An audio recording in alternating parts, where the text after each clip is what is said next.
আলহামদুলিল্লাহ, খুব খেয়াল রাখতে হবে রমজান মাসে যেন মশা তাড়ানোর কয়েল তথা মশা দূর করার জন্য যে কয়েল জ্বালানো হয় এটার দ্বারা রোজা ভেঙে যাবে। সুতরাং এটা থেকে দূরে থাকা, রাত্রে যে কোনো ভাবে জ্বালাইলেও অবশ্যই দিনের ভাগে সেটাকে বন্ধ রাখতে হবে।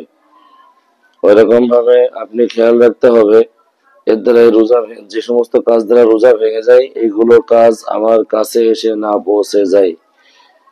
ইচ্ছাকৃত কোনো ধোয়া তথা বিড়ির ধোঁয়ার দ্বারা রোজা ভেঙে যাবে। আপনার পাশে কেউ বিড়ি খায়, আপনি খুব সাবধান। সিগারেট খায়, আপনি খুব সাবধান। হয়তোবা উঠে যান অথবা তাকে উঠাইয়ে দিন, তবুও আপনার রোজাটা সহি হইতে হবে।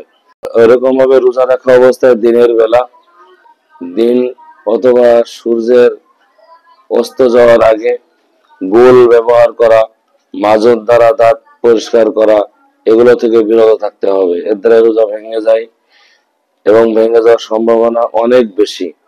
আপনি খুব খেয়াল করা। এমনকি রোজা অবস্থায় রোজা অবস্থায় আপনি গালের মধ্যে ঠান্ডা অনুভব করার জন্য পানি রেখে দেওয়া, এটা উচিত হবে না।